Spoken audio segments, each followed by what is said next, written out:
आप लोग मुझे देख पा रहे होंगे, मैं चल फिर नहीं सकती हम्म। हम्म। और गोद में उठाना-बिठाना पड़ता है मुझे।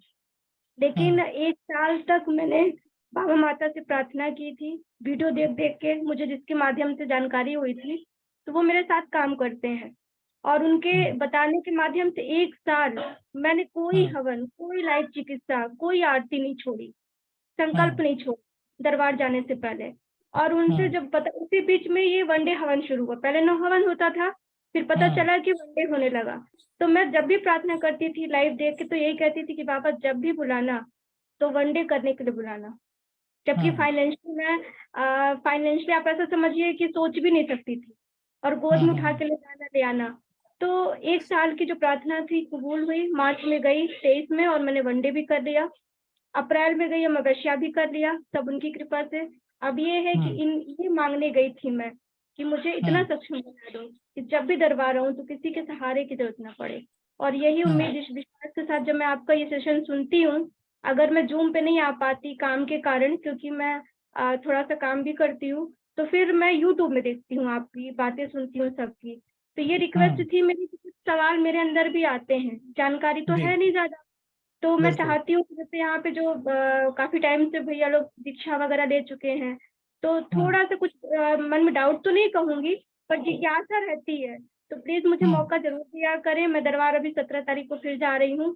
हम्म। महामृत्युंजय करना है मुझे और 3 महीने से रिक्वेस्ट कर रही हूँ बाबा माता से कि अब बुला लो घर अपने, बहुत दिन हो गए हम्म। इंतज़ार करते। तो 17 को जाने की तैयारी है, बस ये पूछना चाह रही थी कि लेपन 6 महीने का मैंने किया है, संकल्प हम्म। बराबर करती हूँ, प्रक्रिया जो गुरुजी का निर्देश मिलता है वो पूरा करने की कोशिश करती हूँ।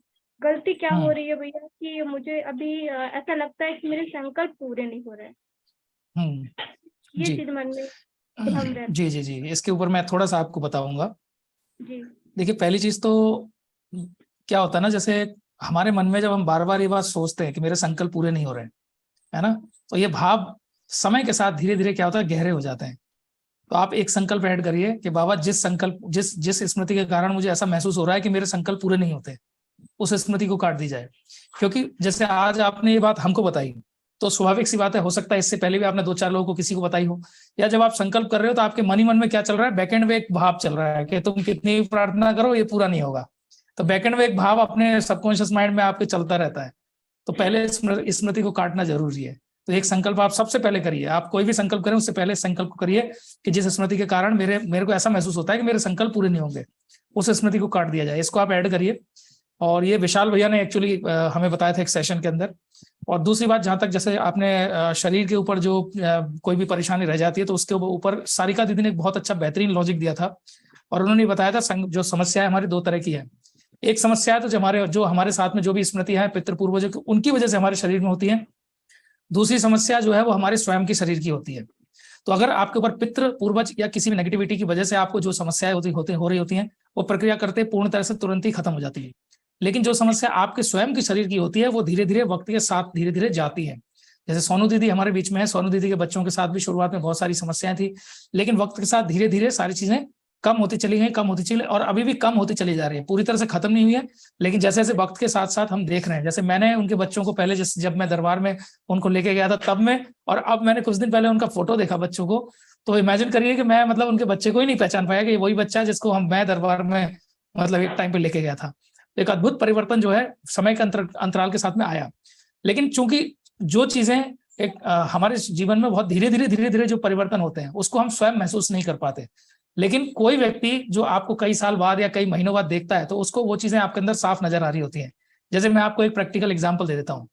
आप जैसे स्वयं है, आज जैसे शिवम भाई ने अपने बारे में बताया, 10 किलो वजन बढ़ गया और जो हेल्थ में इंप्रूवमेंट हो गए, तो आप अगर स्वयं को देखेंगे ना तो आप शायद ये रियलाइज ना कर पाए अपने ऊपर, लेकिन कोई व्यक्ति जब आपको देखेंगे तो स्वतः ही वो आपको देख के ये कह सकते हैं कि आपके अंदर एक अलग सी पॉजिटिविटी है, आपके चेहरे पे चमक है। एक आप जो बहुत ज्यादा नेगेटिविटी से घिरे रहते थे, मानसिक अवसाद में रहते थे, दुखी रहते थे, कष्ट में रहते, पीड़ा में रहते, वो सारी चीजें आपके अंदर चली गई है, और उसके अगेंस्ट आपके अंदर एक पॉजिटिविटी आ गई, चेहरे पे चमक आ गई, जीने की जो इच्छा है वो बढ़ गई। तो ये सारी चीजें धीरे धीरे हमारे अंदर होती चली जाती हैं। लेकिन ये कई बार क्या होता है, हमें इसलिए नजर नहीं आती क्योंकि हम स्लो चेंजेस देख रहे हैं।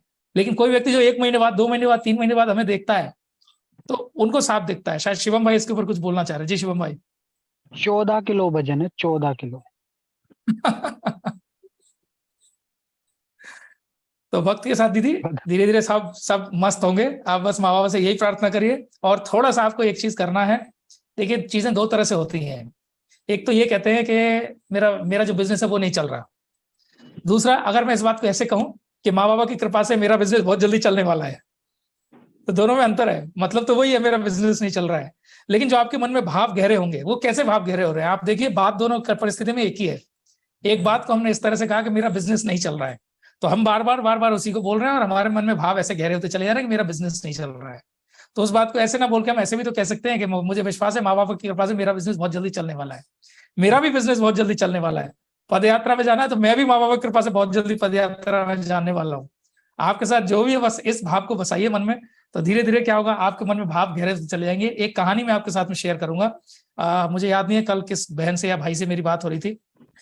एक बंदर की कहानी है। एक बंदर ने एक किसान को आम की गुठली बोते हुए देखा, और कुछ साल बाद देखा कि वहां पे वो जो गुठली थी वो पेड़ बन गई और उस पेड़ पे आम आने लगे। तो बंदर के मन में भी ये सवाल, मन में भी ये विचार आया कि मैं भी एक गुठली बोऊंगा और उससे जो आम होंगे तो मुझे दूसरे के डंडे खाने की जरूरत नहीं है, मेरा खुद का पेड़ होगा, खुद के आम होंगे, मैं चाहे जितने आम खाऊंगा। तो उस बंदर के मन में जब भाव आया तो उसने क्या किया, उसने भी आम की गुठली ली और जमीन में बो दी। अब वो 3 दिन बाद आया और 3 दिन बाद देखा कि इसमें तो पेड़ नहीं होगा।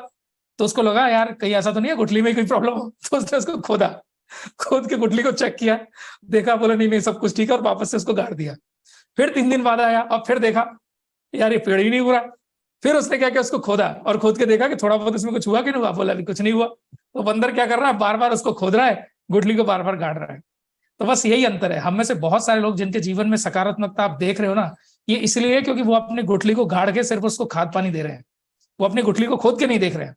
लेकिन कुछ लोग हमारे अंदर, हमारे साथ में अज्ञानतावश कहें, या ये मानो कि उनको सही लोगों की संगत नहीं है, या ऐसे मानो कि सामाजिक जो पीछे से हमारे बीच में जो अननेसेसरी हमारे माइंड में जो लोगों के द्वारा डाली गई नकारात्मक स्मृतियां होती है, उसकी वजह से क्या होता है, हम अपनी ही बोई हुई जो गुठली होती है, गुठली इन द सेंस जो हमारा संकल्प है, संकल्प ले लिया हमने, लेकिन हम क्या कर रहे हैं, अपने संकल्प को बार बार खोद खोद के उस चीज की पुष्टि कर रहे हैं, और हम कह रहे हैं कि हमारे संकल्प पूरे नहीं हो रहे।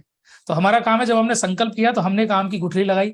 आपको बस क्या करना है, बार बार उसको वो भाव के प्रति, माँ बाप के प्रति वो भाव देके, वो गुठली को निकाल के नहीं देखना है, खाद पानी देना है। तो बस इतना सा ही अंतर है दोनों के बीच में। अपने शब्दों को सही पकड़िए, सही पकड़ेंगे तो भाव गहरे होते चले जाएंगे, और जैसे आपके भाव गहरे होते चले जाएंगे, माँ बाप वैसे ही आपकी सुनते चले जाएंगे। बस इतनी सी बात है दीदी।